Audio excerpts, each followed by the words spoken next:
just gonna start recording now. Wait, I'm nervous. Don't be nervous, Liv. Everybody, shiny objects are everywhere. In today's episode, I sit down with Allison Apperson, Lydia Cox, and Marissa Kelley to work through the insatiable desire of chasing trends and achieving, quote, virality. On behalf of the Ad Club, I'm your host, Cristin Barth, and this is Shiny Objects. Let's get into it. I was thinking about this virality thing, and at the time, you know, this like baby hippo was just like all anybody could think about. It's like, are we really that distracted by a baby hip? And we are. Yes. And like, you know, wait, I have a name for this. Not okay. The relevancy trap. Everyone's like mood dang. Like Chipotle is talking about mood dang, and like United Airlines talking about mood dang, and everyone's like on the mood dang train. Or like the day after, very demure, very cutesy. Every email subject line was like demure, cutesy, demure, cutesy. I'm like, Yes. From HR to IT to creative. For it to be an RFP for let's go viral, like how is that still a thing? Why? And like, Lid, I'd love to learn more about like what that was like, getting an input. Like, I feel like we've gone through so many rounds of talking to clients about this specific topic of like, no, it's not about virality. And like, we finally talk them off the ledge. No, it's not about followers. And it's like, you talk them off the ledge. And then suddenly I'm back in 2024 at no. So was there more like teeth to it though? Was it like we want to break through in a way because we know it's hard never to break through, or was it like we want a dunk in the dark? Chris, why won't it go away? I think that there's like this renewed view of like competitors or people who are doing well in social specific from a brand perspective, that like our brands see something like the Duncan Spider Daddy thing that went viral, or like, you know, fill in the blank, whatever recent viral thing happened, and they obsess over it. And they're like, how do we do that? There's this huge emphasis on like all of these vanity metrics, like followers. They want to see traction, they want to see comments, and it's very hard to see what's the saying, the forest through the trees. Like, I think clients are losing sight of what actual impact looks like. Got your RFP asking for virality and you're like, no. I was like, I actually kind of miss when they used to ask for it, because it was like so oddly specific, which we all used to roll our eyes at, but why? But now I feel like the trap of virality, which I'm like, even using that word, I haven't used it in so long, is like, I feel like it sits in this kind of vague Bermuda's Triangle sometime of client briefs where it's like some combination of culture. We want cultural relevance, we want breakthrough and buzz, and we want earned media. And like all of those are often poorly defined from a KPIs perspective. And so it's often like this combination of us like collectively kind of like ham and egging together, like what's going to be the best way to evaluate success.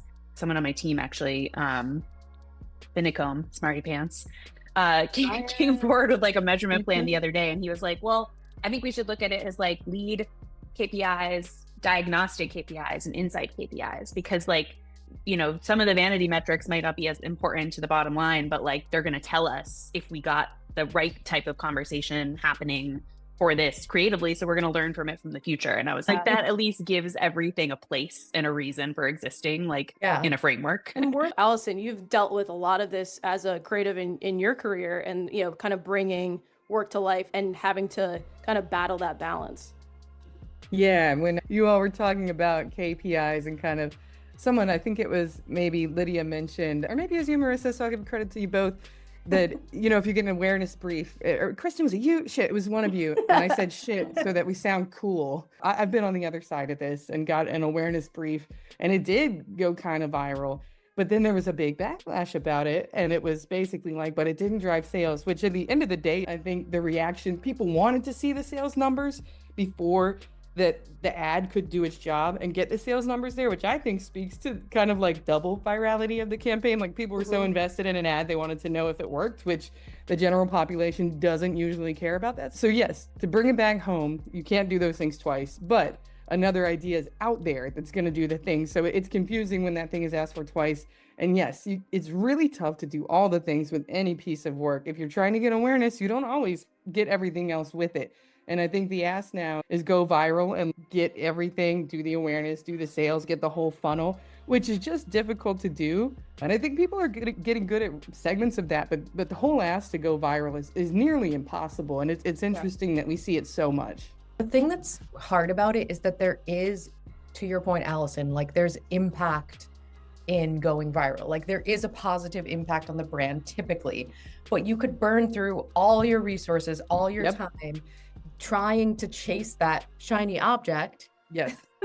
Versus like actually building a content system that's going to actually deliver for your goals over time and be more impactful over time, with the like intention of creating space for great creative that could eventually go viral. Like it seems nuanced from a client perspective, but I think it's so important to set up the system right so you're not just chasing this like fake thing that doesn't actually matter. What I struggle with the most in all of this is the formula of sales overnight, brand over time. I just can't reconcile that anymore with social media. It's almost like either a completely parallel path or it's flipped, right? I feel like it used to be so much easier when the slide that used to work a lot of the time was like, your consumer is exposed to like 700 ad messages a day. And it was such an effective way of saying, you need to do something interesting to stand out. You need to create content. You need to have a social media presence with a personality. But I feel like the attention that we're now competing for is, yes, there's garbage ads out there, but we're also competing against great content and great ideas from creators and brands and streaming giants and all of it. So we're really like competing with culture, and the funnel has collapsed. And so I think your point that the system is broken and the playbook needs replaybooking is, I feel that so acutely, in that I feel like that's why you have so many moments where after very demure, very mindful, every brand and their mother was jumping on that trend, and it's already got such an eye roll effect. Mm-hmm. Like it feels like the bullseye for that sweet spot of cultural relevance or virality feels smaller and it feels more fleeting.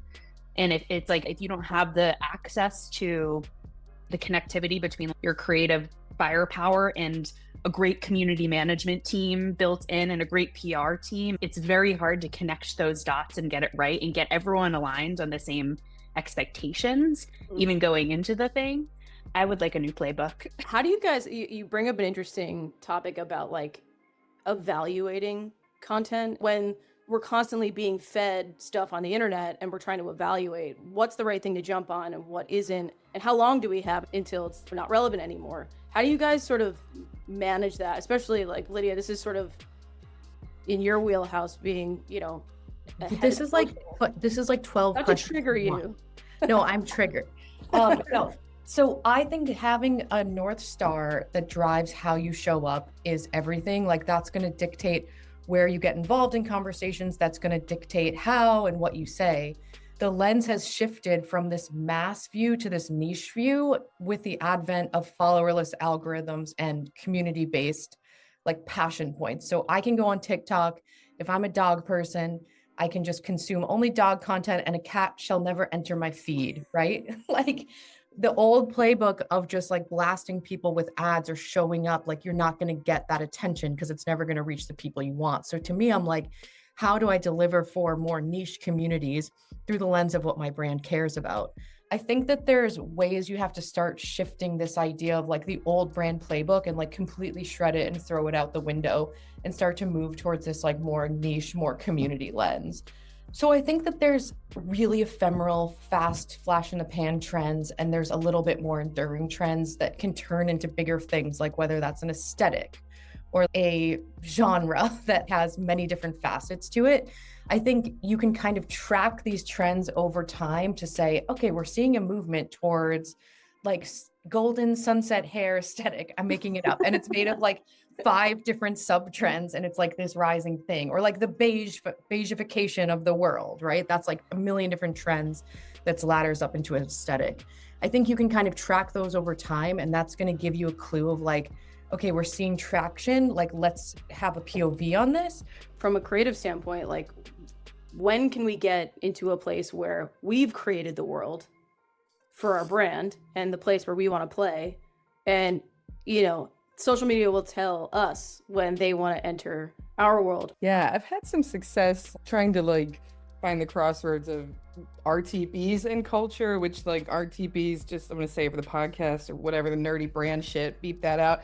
Bleep that out is like a benefit of the product. And then I think in kind of like opposites of the benefit, or like where is there a moment in culture that this benefit can tie to? And sometimes that works and sometimes it doesn't. I'm just going to talk about it because I think we can, but I worked on a piece of work for Solo Stove where it was a brand that there was some awareness, but it was a little bit granola and it was a little bit niche, but like I knew about them. I actually had like 3 of them before I ever worked on it. I lived in the woods, long story, but I was thinking about that product. And the only thing I knew about it was that the product didn't create smoke. It has like a filtration system within the stove that it recycles it and all this good stuff. And I was put on that brief for like a day. And we had been trying to do an activation for them and crack it for a while. And just knowing that the thing didn't smoke, my mind went to like culturally, who smokes? What's a big deal with smoke? Like smoking is taboo.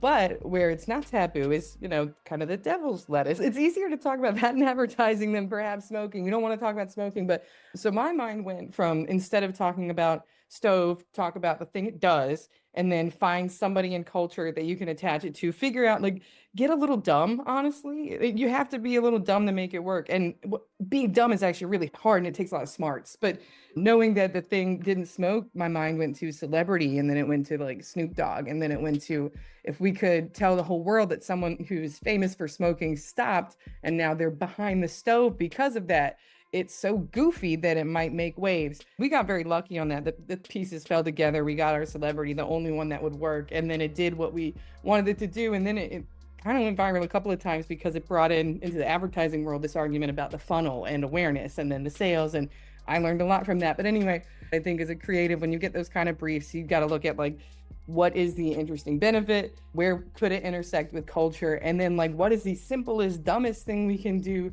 that will make some ripples in the world, which we don't know that. That's the place where we throw darts a little bit, and I'll admit that. But it's kind of that trifecta of like product benefit, what can we do, and then how can we make it digestible and interesting? And that's really hard to do all at once. Yeah, no, it's great. And I think I love that work. It's such a good example of like work that sits right, there's that bell curve of like subculture and it like teetering into mass awareness.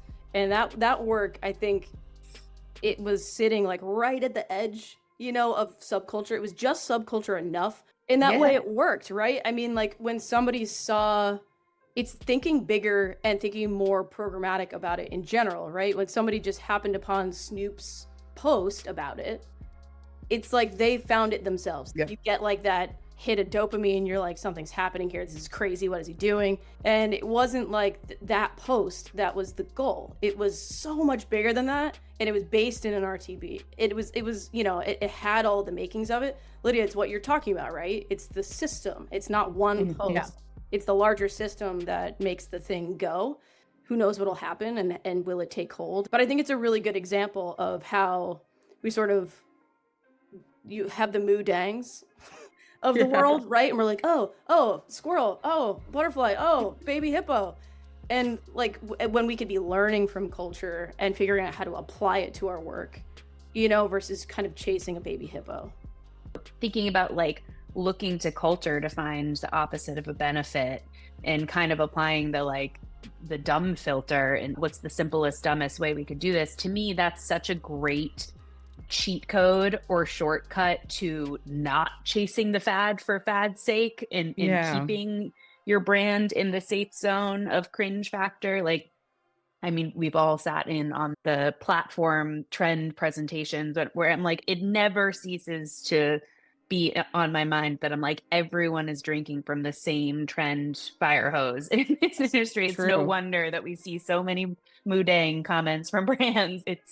So I actually think it puts a real premium on what you're describing, Allison, which is like, how do I quickly identify the most surprising way in that's going to keep this from feeling tired, that's going to keep this from feeling like, oops, your strategy is showing. I can see that you're out here trying to chase an earned brief. Yeah, and I wanted to add that is also true. And like, to everyone's point, consumers are smarter and they're used to kind of these stunts happening now, and it's harder to fool people. That that stunt in particular, and a lot of things that go viral are a bit of a rug pull. And I swear, like, we're gonna lose that capability to pull the rug on people soon. It's already happening, but the initial posts that we put out for that work for Solo Stove didn't have partner, didn't have ad, because we left the language intentionally very vague. So it's just like, I'm not smoking. So we knew that right away, if it had any like smell, if it sniffed like an ad at all, people were gonna be like, ew, you know? And that was really important. I mean, a lot of it too, it's truly luck. Like, everything fell the way it was supposed to fall. I mean, we tried to push those objects in the way that they would fall in the right place, all those shiny objects. And it is tougher to pull the wool over people's eyes. And it's tougher to find interesting places with tension that haven't been explored before, but it can still be done. Yeah. Lyd, I know you have a lot of feelings about this.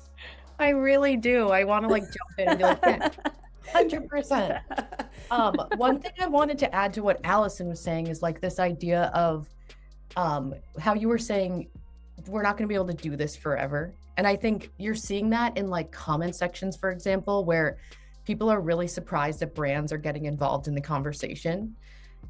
And they're getting thousands of likes. And it's like, yes, we did it, guys. But it's like, I think we have this like corporate sanitized view of our brand. And the way that we show up professionally and feel like a real brand is that we act very like sanitized. And the second you kind of pull behind a little bit and you let like a real personality or tone shine through, people freak out. But that's not going to last forever. Like, that's going to be short-lived because that's becoming table stakes. And I think one of the reasons why brands fail in social media is because they show up very one note. Brands show up and they only can talk about like one thing, and usually it's selling something.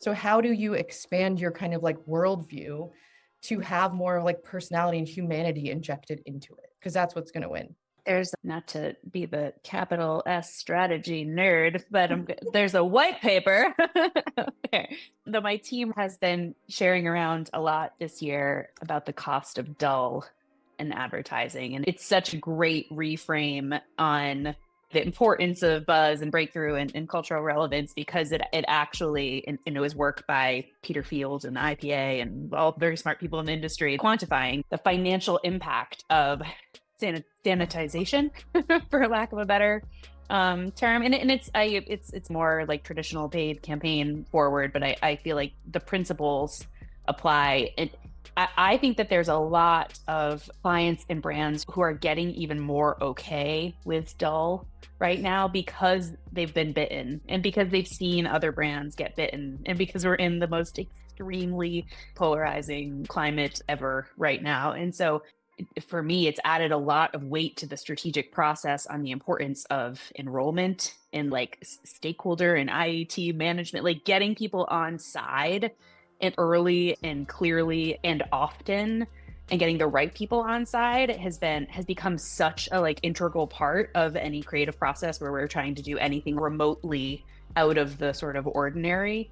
And it's sometimes like a real time suck and an energy suck. But when you do get it right and you do see the payoff of it, it's great. But I love the cost of dull framing, because it at least speaks to the fact that you're leaving something on the table if you're not trying to break through. Also adjusting your expectations from like, this is going to go viral and get 10 million likes, which has no bearing on anything.